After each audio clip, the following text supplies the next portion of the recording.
خاشعة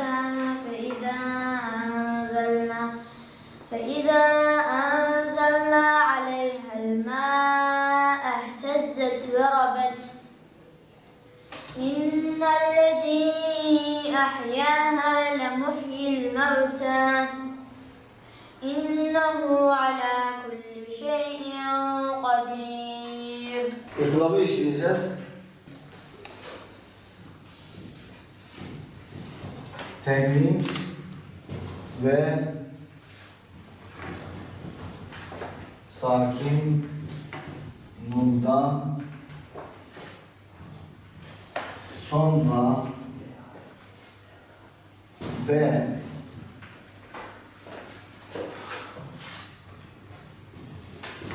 harfi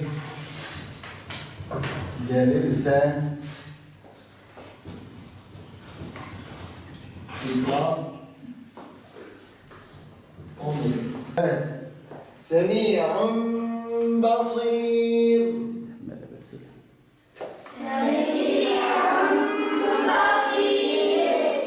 Min ba'di. Evet. İklab nedir? Hocam tenvin ve sakin bundan sonra B harfi gelirse ikram olur. Hocam mesela mim ba'di. Hocam nun mime çeviriyor. Birazcık tutuyoruz. Hocam B'yi mim ba'di. Eûzu billahi mineşşeytanirracim.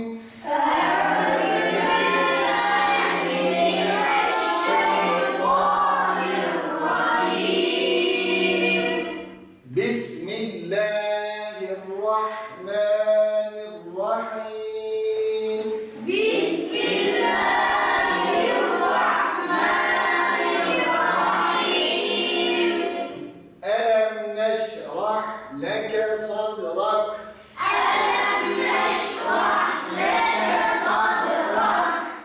Ve vada'na anke vizrak.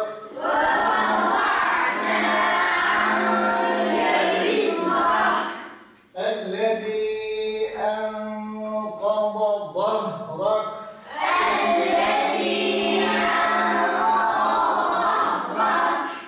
ورفعنا لك ذكرك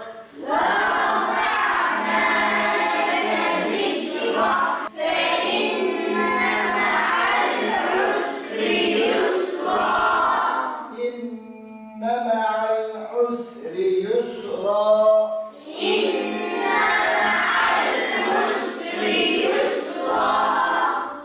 فإذا فرغت فانصب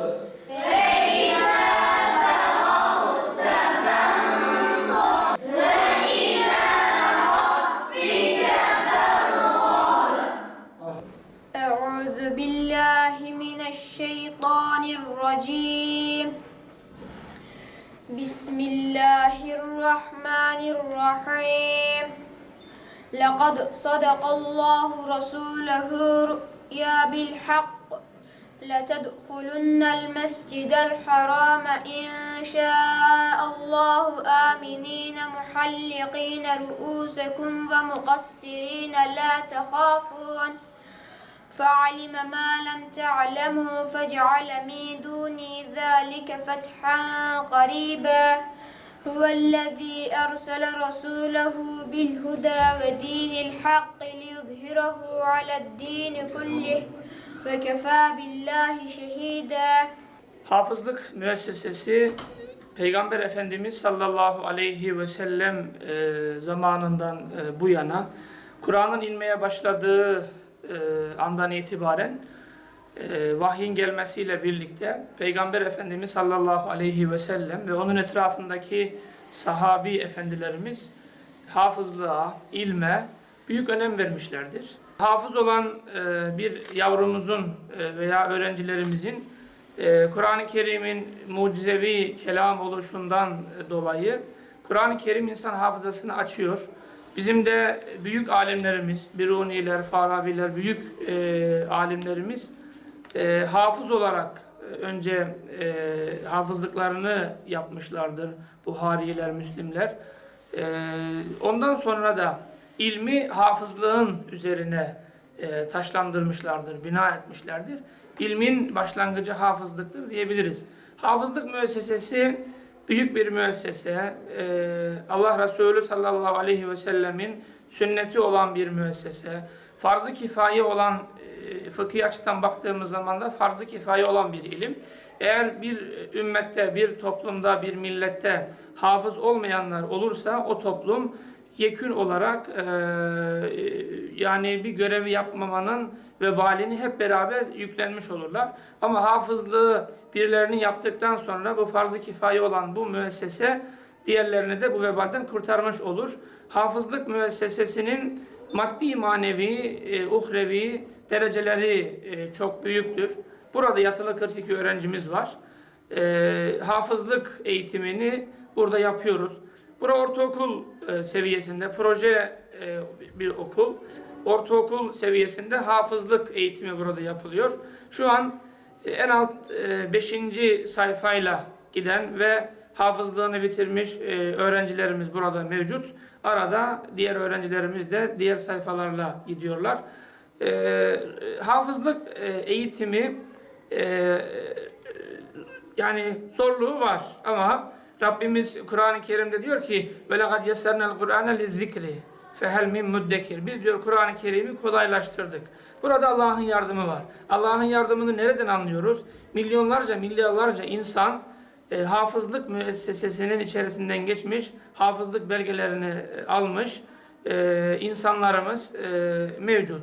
Bundan dolayı Allah-u Teala'nın biz de hafızlık yaparken Allah'ın yardımının olduğunu görmekteyiz. İlk başlarda biraz sayfalarımızı yaparken biraz uzun zaman alıyor ama mucizevi kelam hafızlığı yarıladıktan sonralara doğru adeta iyice basitleşiyor, kolaylaşıyor. Burada da insanın daraldığı yerde, zorlandığı yerde zor olacak ki onun rahmeti, getirisi, bereketi güzel olsun.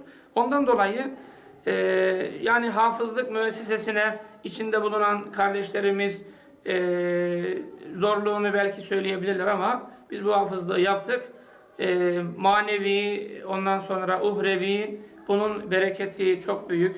Ondan dolayı burada sadece hafızlık yapılmıyor. Hafızlıkla beraber biz öğrencilerimizi akademik, milli eğitimin okullarında da başarılı olmaları için elimizden gelen gayreti, çalışmaları, ondan sonra kursumuzda öğretmenlerimiz derse geliyorlar. Burada okula gidemeyen öğrencilerimiz için, hafızlık çalışan öğrencilerimiz için ders veriliyor.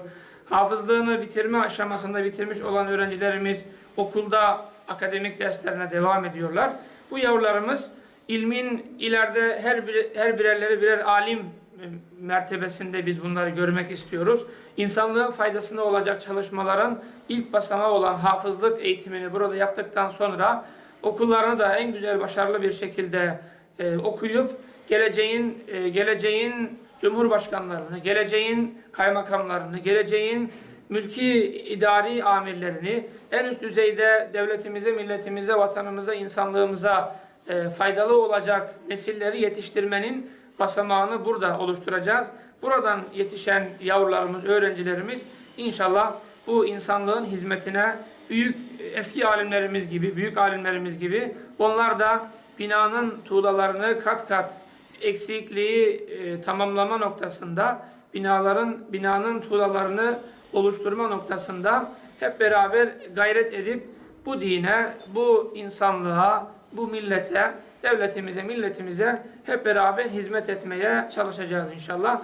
Bu hafızlık müessesesi öğrencinin kendisinin istekli, çalışkan, hocalarının talimatlarına, hafızlık müessesesine, kurallara, uygulama esaslarına uygun bir şekilde yerine getirildiği zaman veli de öğrenci, öğretmen, veli üçgeninde birbirlerini destekleyerek eksik görülen noktaları beraber düzeltme noktasında çalışmaların yapılmasıyla Allah'ın izniyle Diyanet İşleri Başkanlığımızın belirlemiş olduğu işte her güne bir sayfa olacak şekilde öğrencilerimiz bu kurallara uyduğu zaman Allah'ın izniyle burada istenilen süre zarfında hafızlarımızı biz buradan hafız olarak yetiştiriyoruz. Önce ahlak, güzel ahlaka vurgu yapıyoruz onları yetiştirirken. Ondan sonra da sağlam karakterli, hafızası sağlam, bedeni sağlam, vücudu sağlam, ruhu sağlam, insanlığı sağlam, imanı sağlam.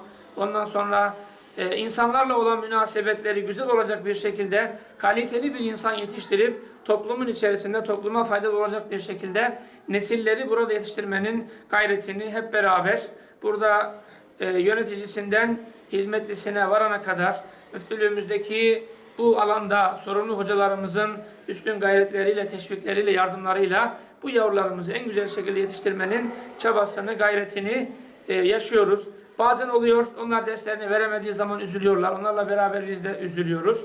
İnsanlık hali, zor bir müesseseyi, zor bir eğitimi icra etmenin bereketi, tatlılığı, zoru başarmanın bereketi, tatlılığı güzel oluyor. Allah'ın izniyle Kur'an'ın her şeyi bereket. Hayatımızda hafızlık yapmış birisi olarak, başta ben kendimden örnek verecek olursam, Kur'an'ın çok bereketini gördüm. Kur'an'ın bize kazanımlarının yani herkes Kur'an'a sevdalı. Herkes kitabını çok seviyor. Herkes dinini çok seviyor. Herkes Kur'an'a sevdalı ve milletimizin yardımlarıyla, teşvikleriyle bu kursumuzu en güzel bir şekilde yavrularımıza hizmet vermenin gayretini, çalışmasını bizler de yapıyoruz. Öğrenci, öğretmen, veli, milletimizin desteğiyle bu Adıyaman ilimizin maneviyat deposu olan, manevi hazinesi olan bu kursumuzdan Adıyaman'ımızın en ücra köşesine dalga dalga, halka halka Kur'an'ın bereketi, feyzi her tarafa yayılıyor inşallah. Yavrularımızın bu zor işi başarabilmeleri için bizi dinleyen bütün kardeşlerimizden ben hasaten onlara böyle canı gönülden, samimiyetle en güzel duaları göndermelerini istiyorum ki bu yavrularımız insanlığın hizmetine güzel hizmetler yapabilecek her türlü ilmi, ahlaki, fenni ondan sonra donanımı gerçekleştirelim. Sportif faaliyetlerimiz de burada oluyor. Bize destek olmayan kardeşlerimizin her türlü desteklerine burada bizler açığız. İnşallah hem bedenen hem ruhen yavrularımızı en güzel şekilde sağlıklı, sıhhatli yetiştirmenin gün be gün bütün kurumlarımızda onların da yardımlarını alarak yavrularımızı en güzel şekilde yetiştirmenin, hafızlarımızı en güzel şekilde yetiştirmenin çabasını, gayretini burada gösteriyoruz.